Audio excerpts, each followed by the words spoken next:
India TV YouTube channel को subscribe करें और बेल आइकन दबाएं।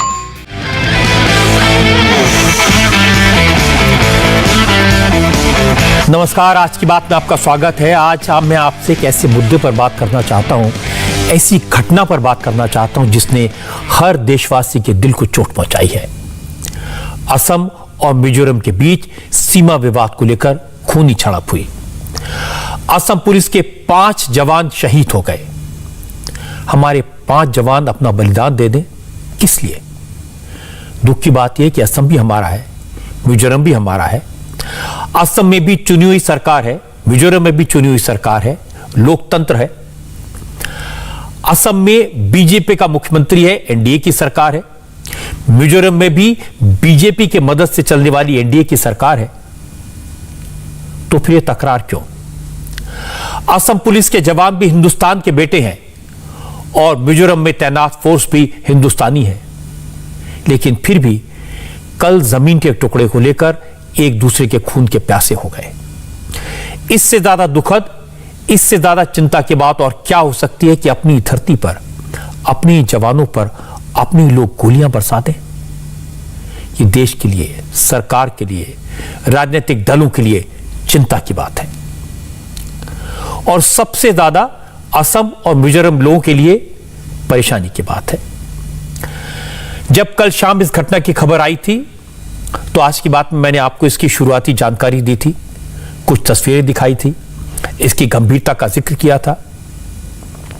लेकिन आज जब इस घटना की पूरे फुटेज देखी तो रोंगटे खड़े हो गए। मेरे जहन में सबसे पहले यही सवाल आया, आखिर ऐसा क्यों हो गया? क्या हो गया? ऐसी क्या बात हो गई कि हमारे लोग एक दूसरे के खून के प्यासे हो गए? तो मैंने अपने संवाददाता पवन नारा को दिल्ली से गुवाहाटी भेजा।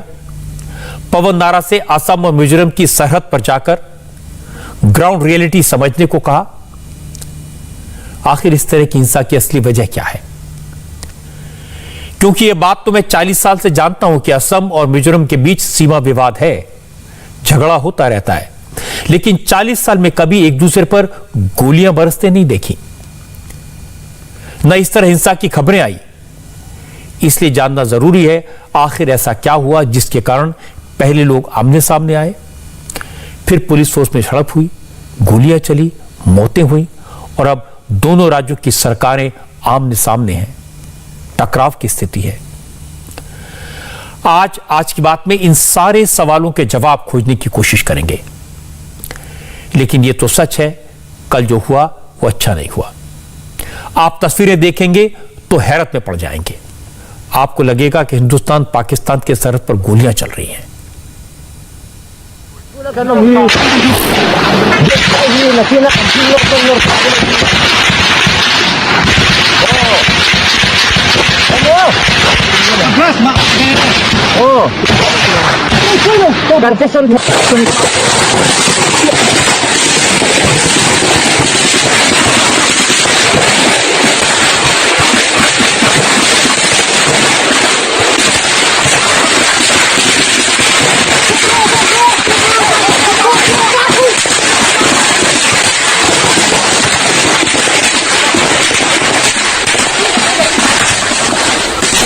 गोलियों की गूंज डराने वाली है।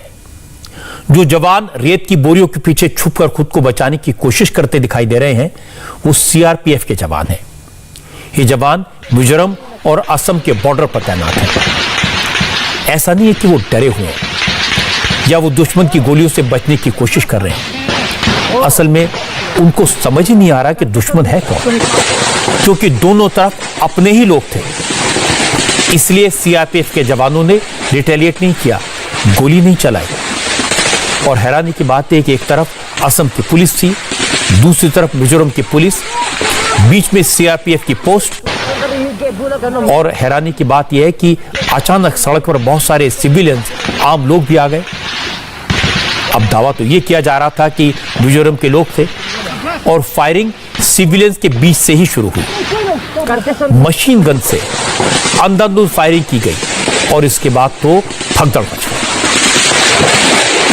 Assam shot first! Assam draw the first shot! 我咧連夾咩㗎？連夾咩㗎？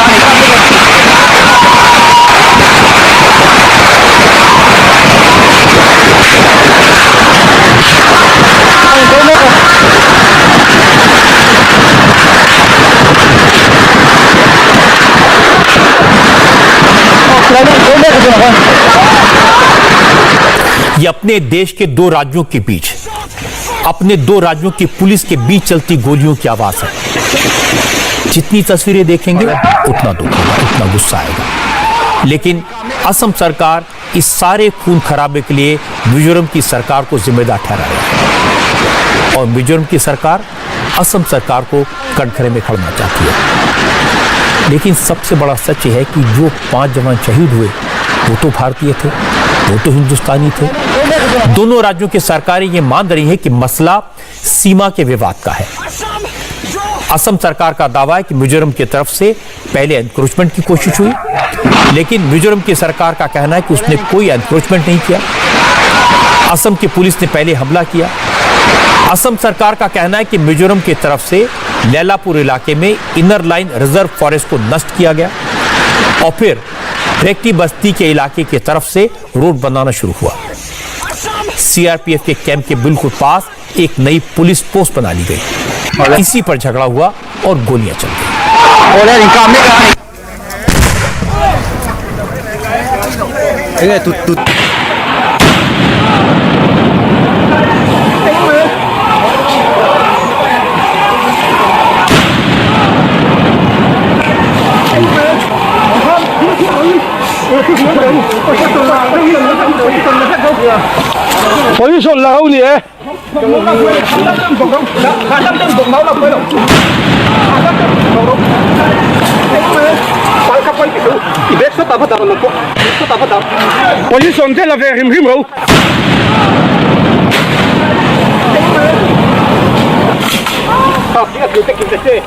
जिस इलाके में गोलियां चली, जिस इलाके में खूनी झड़प हुई, उसकी तस्वीरें देखकर आपको अंदाजा हो गया होगा कि ये कोई रिहायशी इलाका नहीं है।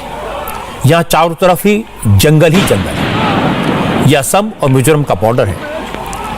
असम सरकार का कहना है कि यह इलाका नो मैंस लैंड डिक्लेयर्ड है, इसलिए यहां किसी तरह के कंस्ट्रक्शन की परमिशन नहीं है।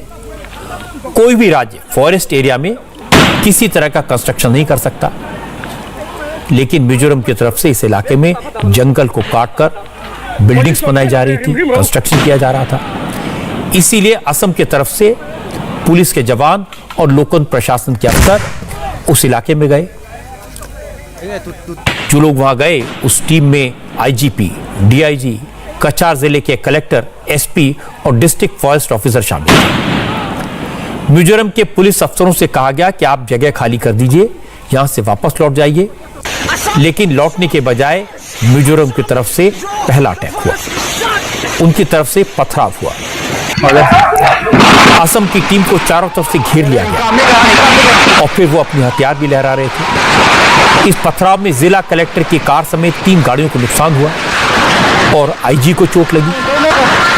जहां फायरिंग हुई वहां एक तरफ असम का कछार जिला है और दूसरी तरफ मिजोरम का कोलासिब जिला।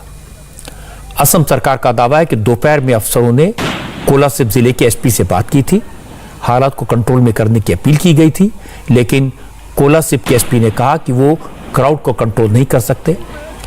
असम सरकार का आरोप है कि जिस वक्त असम के अफसरों की कोलासिब के अफसरों के बीच बात हो रही थी, उसी दौरान मिजोरम की तरफ से फायरिंग शुरू हुई और इसी फायरिंग में पुलिस के 5 जवान शहीद हो गए।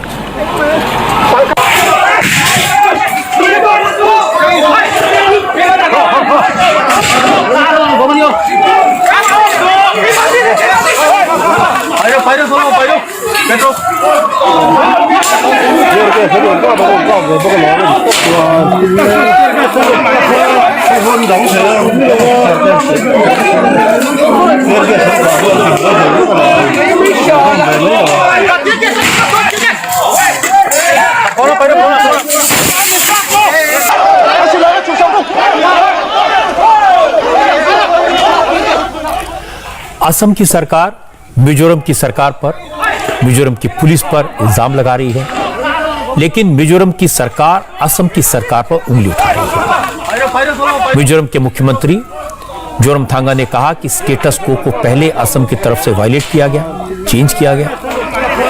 असम पुलिस के जवान मिजोरम की सीमा में दाखिल हुए, उन्होंने सीआरपीएफ को बाईपास कर दिया।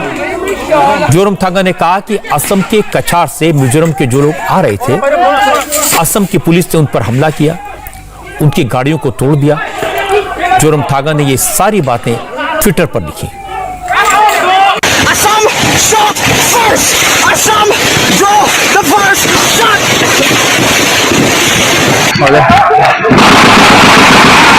बोले निकाम नहीं करा।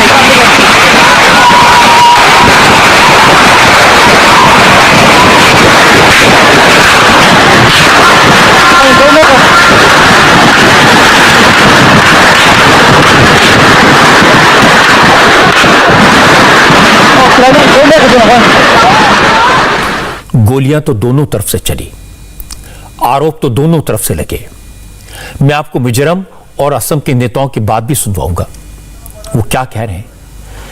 लेकिन पहले आपको पवन नारा की रिपोर्ट दिखाना चाहता हूं।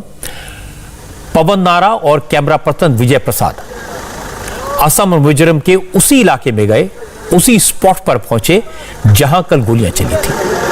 क्योंकि इस वक्त पूरे इलाके में तनाव है, टेंशन है, हैवी सिक्योरिटी डिप्लॉयड है, इसलिए पवन नारा जंगलों के रास्ते होते हुए ग्राउंड जीरो पर पहुंचे। पवन नारा ने बताया कि इस वक्त असम के लैलापुर और मिजोरम के वेरंगटे इलाके में नए सिरे से सीआरपीएफ का डिप्लॉयमेंट हुआ है। कुल मिलाकर 6 कंपनियां तैनात की गई हैं। अब यहां दोनों राज्यों की पुलिस फोर्स मौजूद नहीं है और यह सिचुएशन तब तक रहेगी जब तक दोनों राज्यों के बीच मिल बैठकर इस प्रॉब्लम का कोई सॉल्यूशन ना निकाल लिया जाए। इंडिया टीवी की टीम मिजोरम और असम बॉर्डर पर पहुंची है। यहां अब हिंसा के बाद शांति है और शांति की वजह है सीआरपीएफ। यहां से दोनों स्टेट फोर्सेस को वापस बुला लिया गया है और जो आप ऊपर पोस्ट देख रहे हैं वो यहां पर सीआरपीएफ की पोस्ट है, जो इस बात के लिए एस्टेब्लिश की गई है ताकि दोनों स्टेट्स के बीच कोई विवाद ना हो। फोर्सेस तैनात हैं, ये पोस्ट यहां है। लेकिन जब कल विवाद हुआ था तब फोर्सेस गई थी और जिसके बाद ये भगदड़, फायरिंग और ये पूरी हिंसा हुई।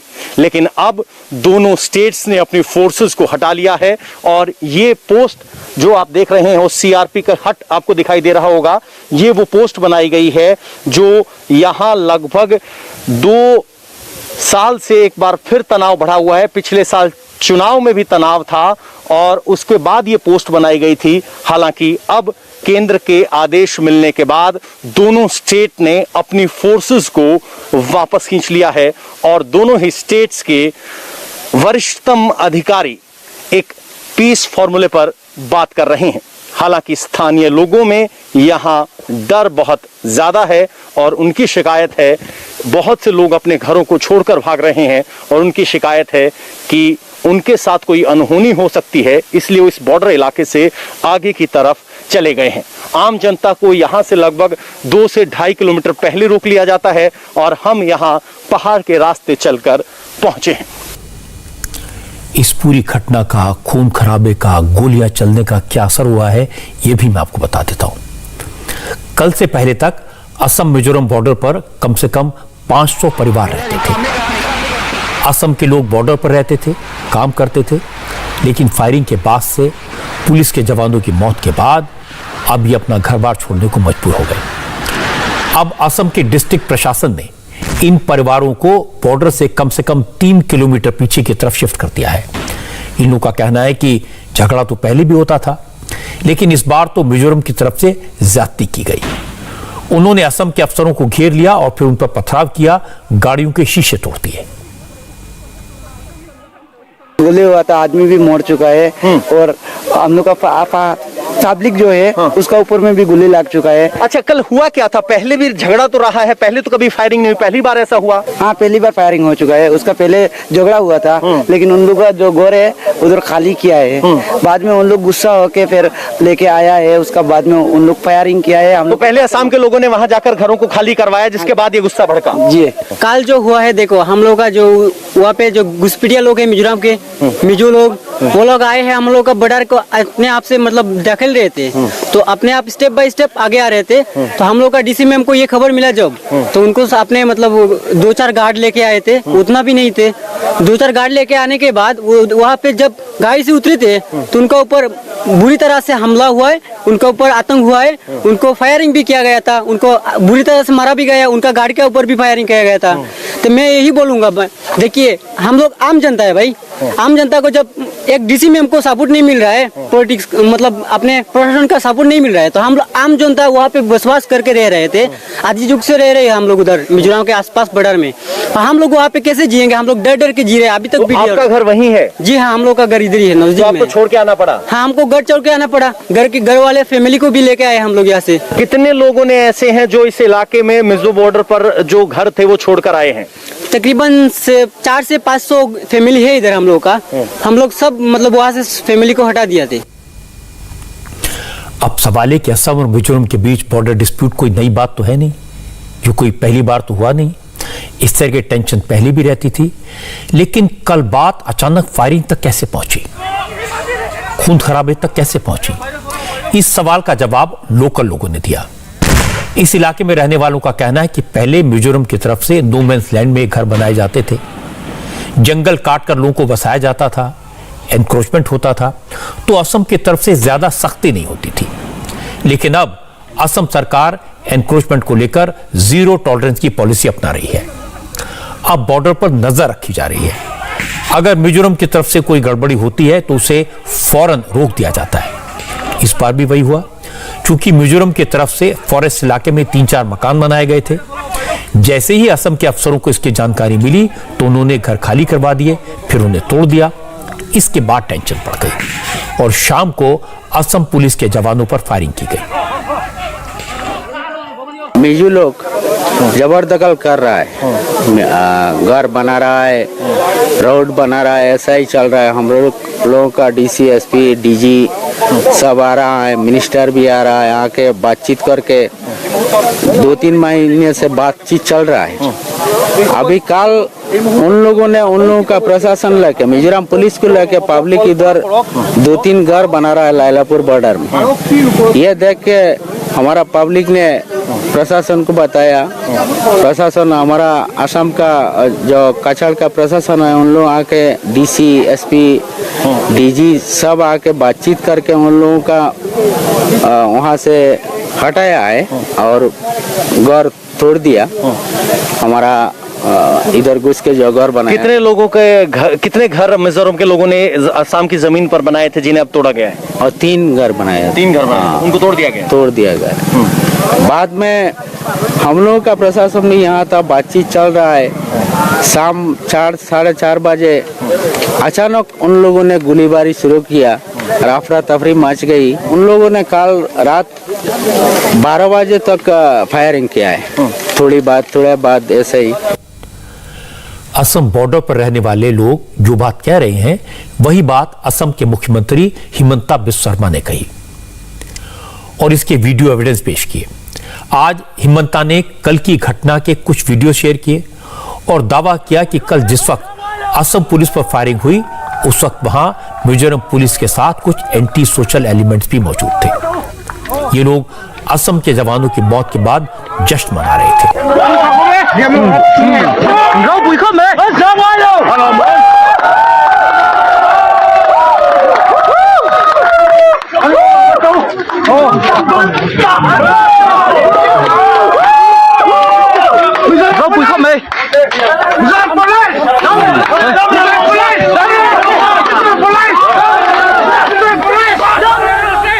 अगर आप ध्यान से सुने, इस वीडियो में मिजो पुलिस वेल डन के नारे साफ साफ सुनाई दे रहे हैं। मिजोरम की पुलिस के जवानों के साथ साथ सिविलियंस भी साफ साफ दिखाई दे रहे हैं, उनके हाथों में हथियार है। अब इससे ज्यादा चिंता की बात और क्या हो सकती है कि देश में एक राज्य की पुलिस दूसरे राज्य की पुलिस पर गोलियां चलाए और फिर जवानों की शहादत का जश्न मनाया जाए। ये बहुत दुख की बात है, लेकिन ऐसा हुआ, सबने देखा और इसकी एक नहीं कई सबूत हैं, कई वीडियोस हैं। हालांकि हिमंता बिस्वा शर्मा ने बहुत समझदारी से काम लिया, उन्होंने किसी तरह की कोई भड़काने वाली बात नहीं कही।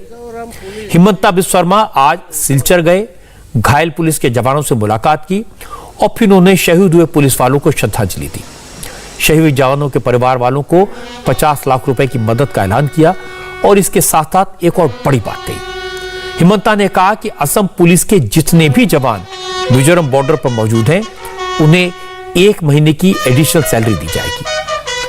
असम सरकार ने अब असम और मिजोरम के बॉर्डर पर तैनात करने के लिए कमांडोज की 3 नई बटालियंस बनाने का फैसला लिया है। इसमें 3000 जवानों को भर्ती किया जाएगा। और इतना कहने के बाद हिमंता बिस्वा शर्मा ने मिजोरम की सरकार पर तीखा हमला भी किया। हिमंता ने कहा, कल उन्होंने मिजोरम के चीफ मिनिस्टर को 6 बार फोन किया। यह बताया कि असम और मिजोरम के बॉर्डर पर फायरिंग हो रही है, लेकिन मिजोरम के चीफ मिनिस्टर की तरफ से सॉरी कहने के अलावा कोई रिस्पॉन्स नहीं मिला। असम के चीफ मिनिस्टर ने कहा कि यह मसला कोई 2 राज्यों के बीच सीमा का विवाद नहीं है। असल में झगड़ा फॉरेस्ट लैंड का है। असम जंगल बचाना चाहता है और मिजोरम की सरकार जंगल को उजाड़ना चाहती है। This is not a political issue. This is a long-standing border dispute.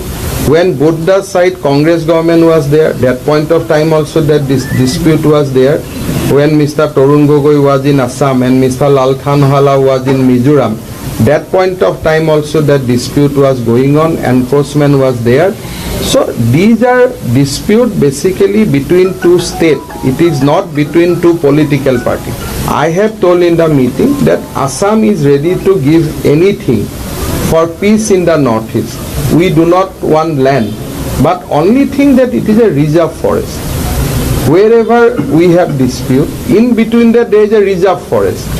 So can reserve forest be utilized for settlement?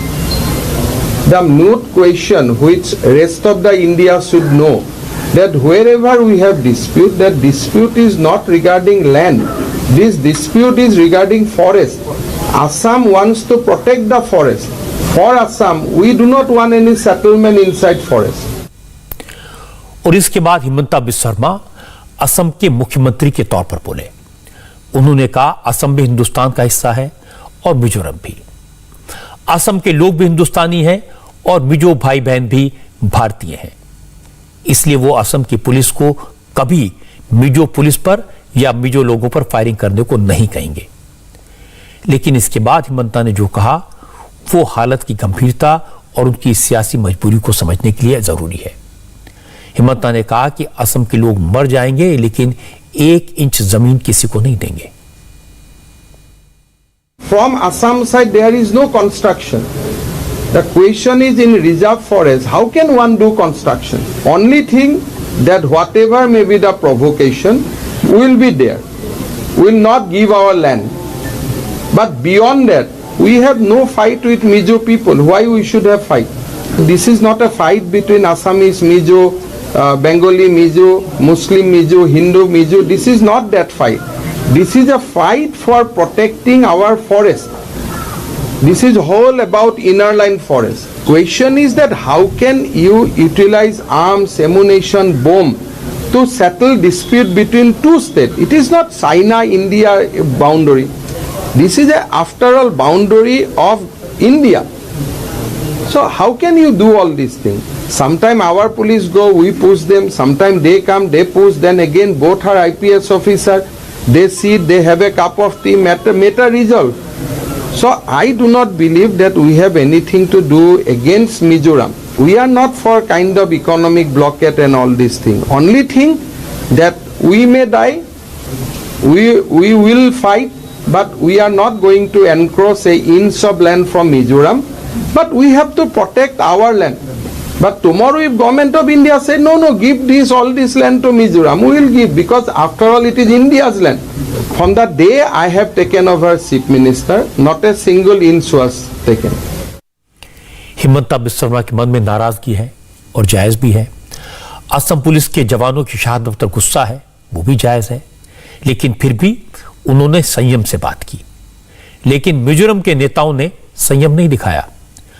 Aizawl से लेकर दिल्ली तक लोगों ने भड़काऊ बातें कही। मिजो नेशनल फ्रंट की एमपी केवनल लवेना ने पार्लियामेंट के सामने खड़े होकर कहा, इस बार तो असम पुलिस को के कुछ जवान बचकर चले गए, अगली बार अगर असम पुलिस मिजोरम के इलाके में घुसी तो कोई बचकर नहीं जाएगा। Mizoram side, the central government last year deployed CRPF for peacekeeping force, and in Assam side, SSB have been deployed by central government for keeping force. But yesterday, they passed through all these central paramilitary force camps and entered to our police camp, and they pushed back our policemen from our own post. And after that, our government asked Assam government to leave this post peacefully. However, they don't want to leave our post, and they gave firing order first before we fire them. They have already fired us so many times. Yeah, we shot them dead because they shot us first. Whenever they charge our duty post, why don't we shot them dead? They are lucky that we don't kill them all. If they come again, we shall kill them all. इसी तरह की बातें मिजोरम सरकार की तरफ से भी कही गई। असल में आज शाम को मिजोरम के होम मिनिस्टर की अगुवाई में एक टीम वेरेंटे इलाके में गई। मिजोरम की तरफ से ये वही इलाका है जहां फायरिंग हुई थी। असम पुलिस का दावा है यहां एनक्रोचमेंट हुआ, जबकि मिजोरम सरकार का दावा है कि ये पोस्ट काफी वक्त से मिजोरम के पास है। यहां मिजोरम की पुलिस कई साल से तैनात है। आज मिजोरम के स्पोर्ट्स मिनिस्टर ने कहा कल अचानक असम की तरफ से सैकड़ों पुलिस वाले पोस्ट पर आ गए, पुलिस वालों को हटा दिया और यहां कब्जा जमाने की कोशिश की। इसी के जवाब में रिटेलिएशन हुआ। मिजोरम की सरकार कहती है कि असम की पुलिस मिजोरम के इलाके में घुसी, हमला किया, इसलिए झगड़ा हुआ। लेकिन हिमंता बिस्वा शर्मा ने कहा कि असम पुलिस अपने इलाके में थी। असम पुलिस पर जहां हमला हुआ वो असम का इलाका है, इसलिए अब इस पूरे मामले में एफआईआर दर्ज करके इसकी जांच की जाएगी। हिमंता ने कहा कि वो सीमा विवाद के मामले में भारत सरकार का फैसला मानेंगे, पार्लियामेंट जो भी तय करेगी उसे मानेंगे, लेकिन उससे पहले असम की 1 इंच भी जमीन किसी को नहीं देंगे। फायरिंग का जो घटना हुआ वो असम का सीमा में हुआ है, तो असम पुलिस को इसको इन्वेस्टिगेट करना पड़ेगा। असम पुलिस को केस रजिस्टर करना पड़ेगा, बिकॉज जहां में इंसिडेंट हुआ है, फायरिंग हुआ है, काफी सिविलियन लोग इसमें इन्वॉल्व है। वो सिविलियन लोग को आर्म्स कहाँ से मिला? सो जब थोड़ा सा ठीक हो जाएगा हम लोग को इन्वेस्टिगेट करना पड़ेगा, because this is with in Assam boundary. We have a strong deployment in that point now. IGP is stationed there, and we have a very strong deployment there, and we are not allowing an inch of land to be encroached. I will not allow an inch of land to be taken over. If Constitution give there, even entire Barak Valley, I have no issue. If tomorrow Parliament enact an act and saying that Government of India wants to give entire Barak Valley to Mizoram, Guwahati to Mizoram, Nalbari to Mizoram, I have no problem. But as long as Parliament doesn't say that, I will not allow any individual people to take over Assam's land. आपने मिजोरम और असम दोनों सरकारों की बात सुनी, दोनों आरोप लगा रहे हैं, लेकिन इस पूरे मामले में सीआरपीएफ न्यूट्रल पार्टी है। सीआरपीएफ वहां तैनात है। इस घटना पर सीआरपीएफ ने एक रिपोर्ट सबमिट की है और इसकी डिटेल्स आज सीआरपीएफ के डीजी ने मीडिया से शेयर की। उनकी बातें सुनकर आपको अंदाजा होगा कि आखिर बॉर्डर पर यह गड़बड़ी कैसे शुरू हुई, कहां से शुरू हुई। जब लैलापुर गांव के समीप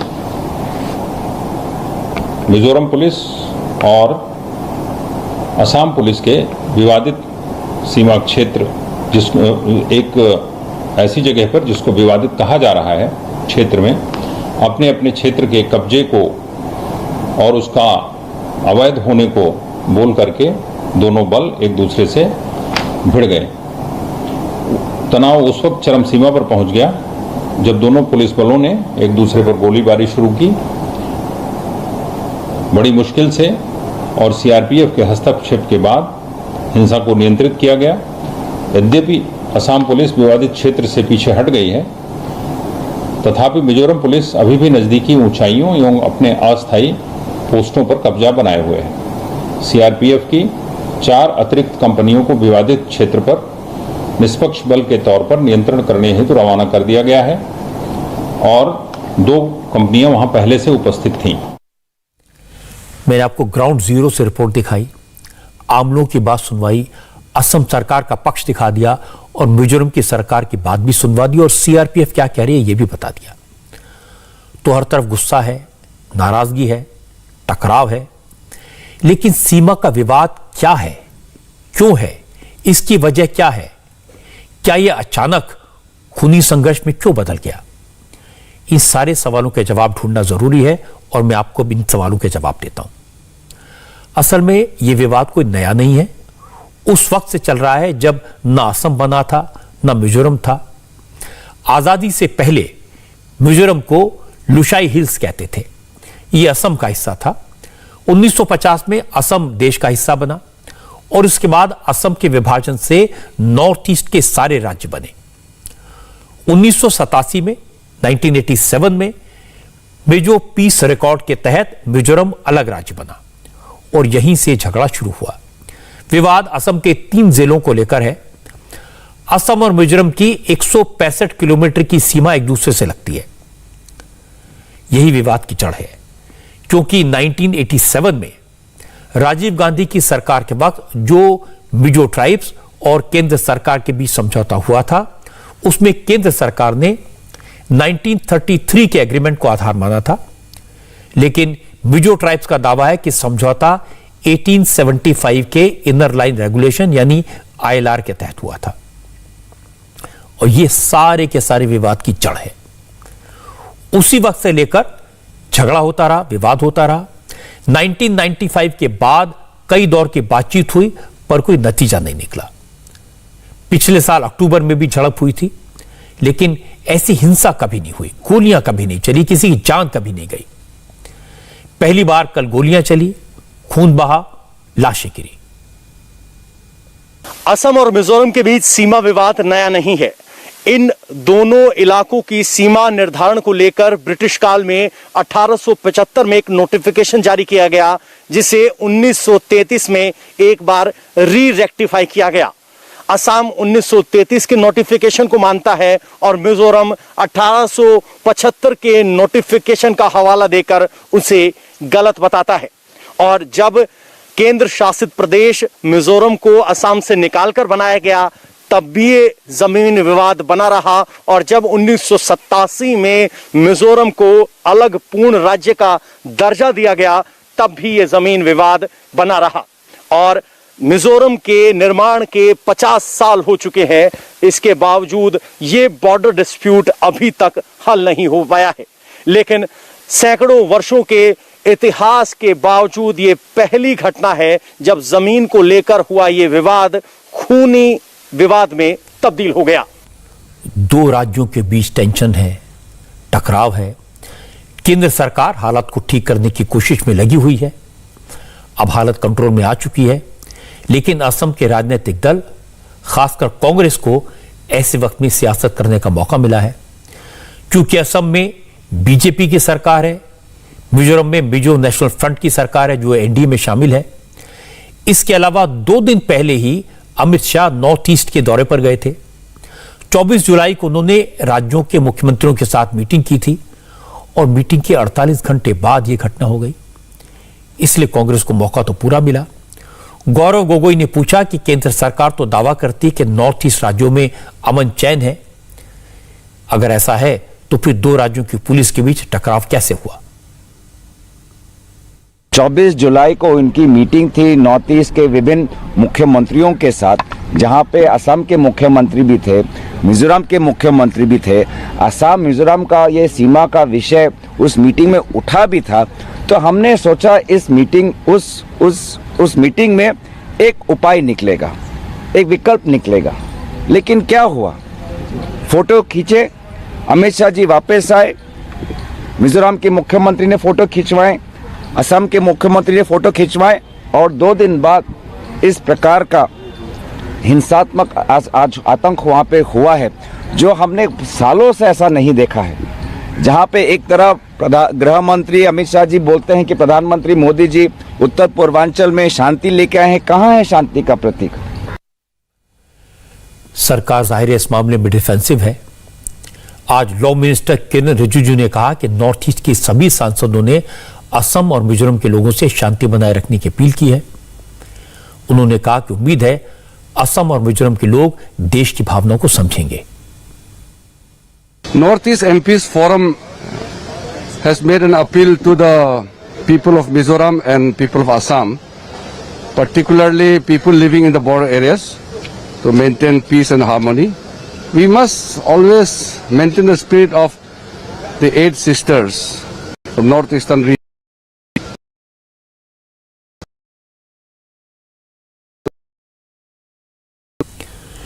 किरेन रिजिजू ने जो कहा वो एक सही बात है।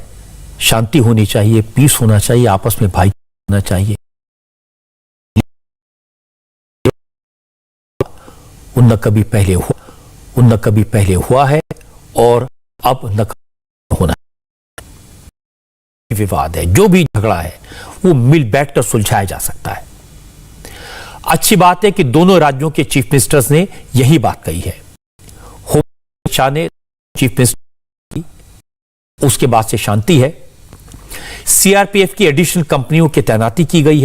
सेक्रेटरी अजय ने कल असम और मिजोरम के चीफ सेक्रेटरीज और डीजीपी को बुलाया है। अफसरों को उनकी जिम्मेदारी का एहसास कराया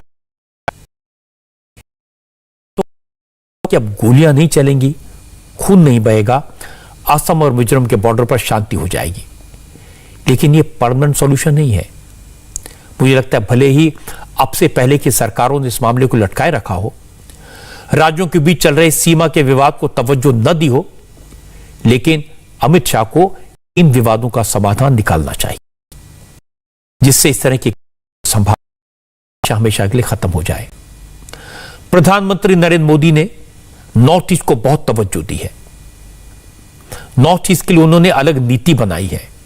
नॉर्थ ईस्ट के विकास के लिए उन्होंने नॉर्थ के लिए अलग मंत्रियों को जिम्मेदारी दी है।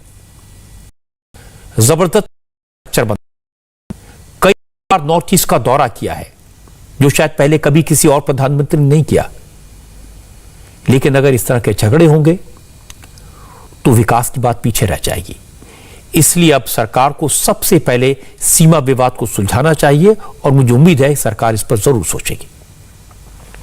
एक ब्रेक के लिए रुकना है और ब्रेक के बाद हम बात करेंगे कर्नाटक की। कर्नाटक में बसवराज बोम्मई को नया मुख्यमंत्री बनाया जाएगा। वो शपथ लेंगे। उनकी सरकार में 3 डिप्टी चीफ मिनिस्टर होंगे। कौन कौन होंगे ये मैं आपको बताऊंगा एक ब्रेक के बाद।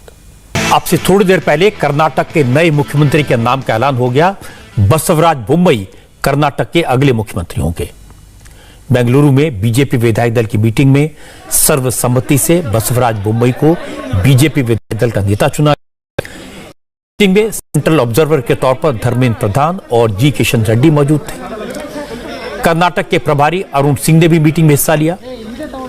येदियुरप्पा ने बसवराज बोम्मई के नाम का प्रस्ताव किया। बसवराज बोम्मई येदियुरप्पा के करीबी हैं। अब तक येदियुरप्पा की सरकार में कर्नाटक के होम मिनिस्टर थे। पार्लियामेंट्री अफेयर्स मिनिस्ट्री भी बोम्मई के पास थी।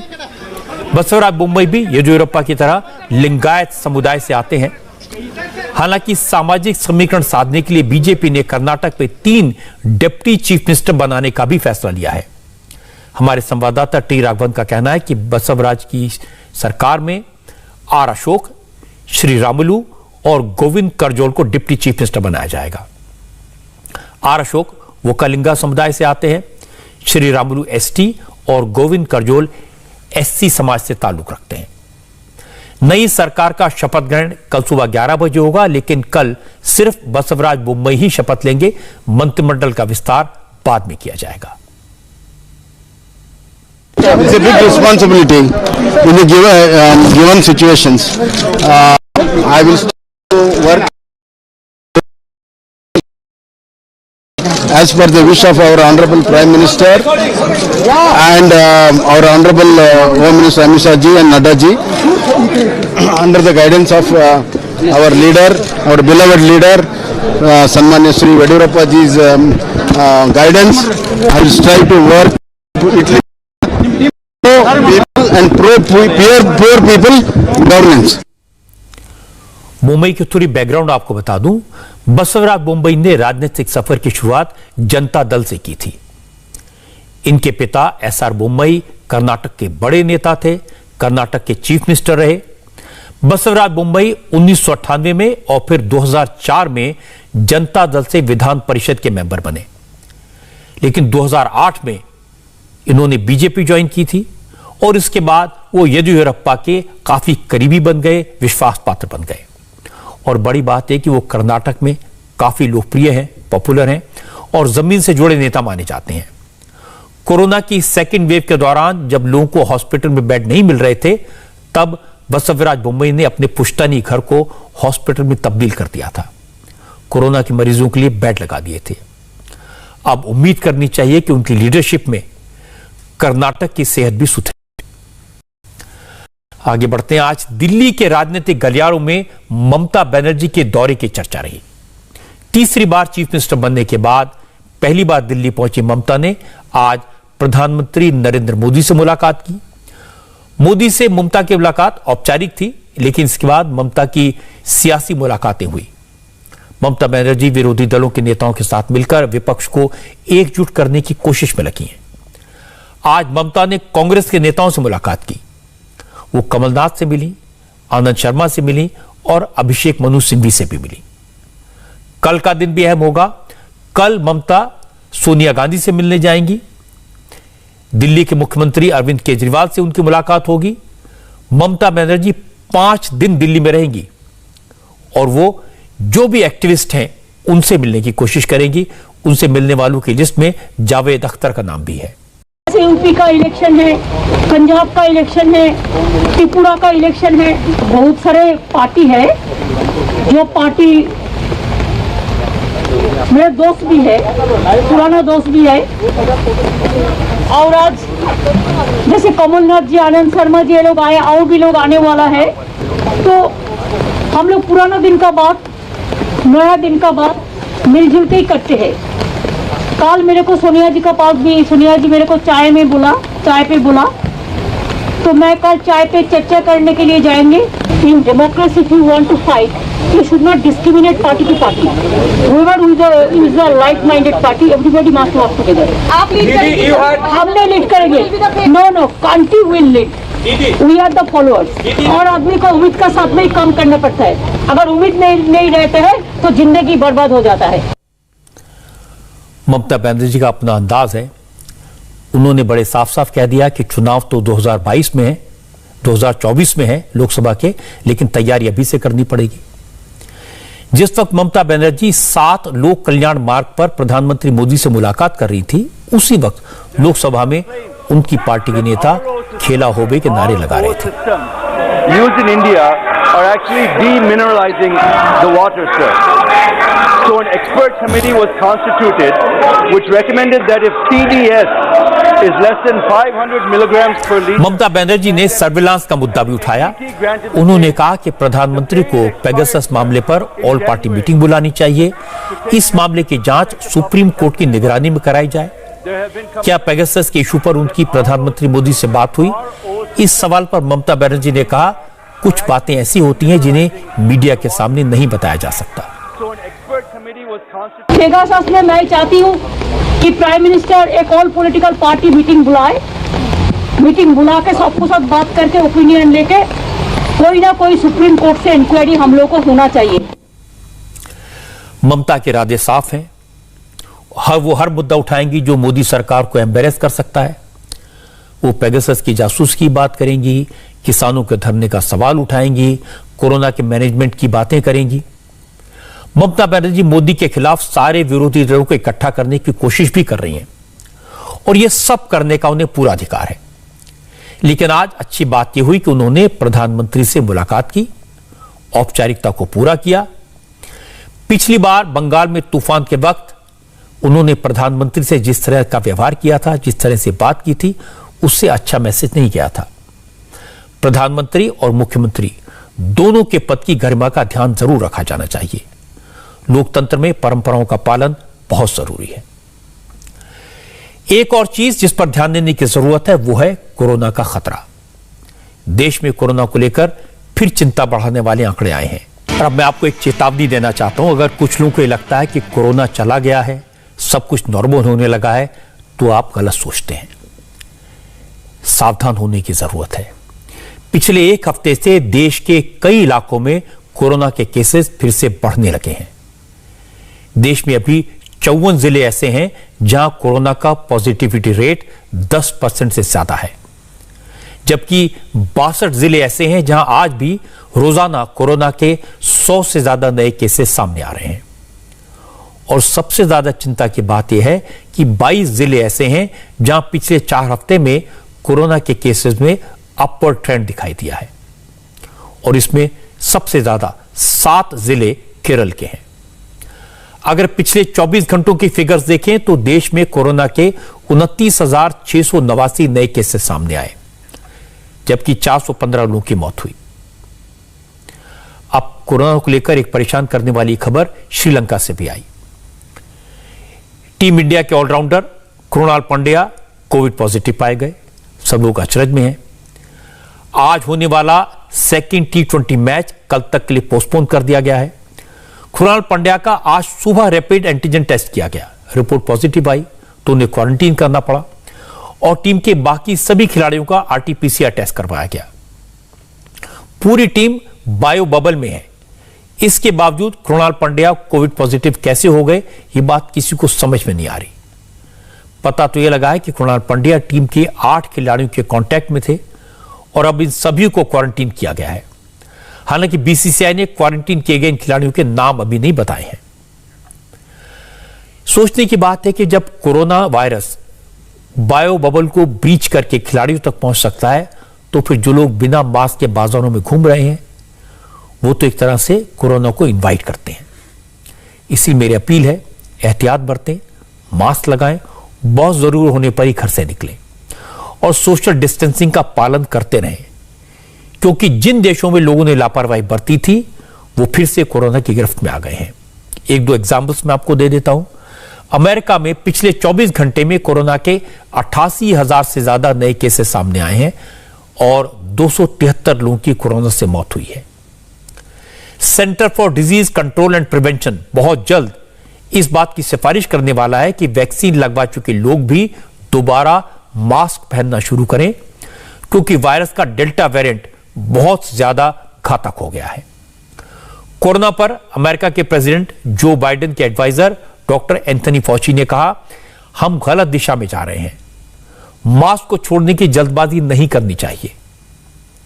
ब्रिटेन में भी डेल्टा वेरिएंट ने मुसीबत बढ़ाई है। यहां भी एक दिन में कोरोना के करीब 25,000 नए केसेस सामने आए हैं। लेकिन कोरोना वायरस से इस वक्त अगर कोई सबसे ज्यादा परेशान मुल्क है तो वो है इंडोनेशिया।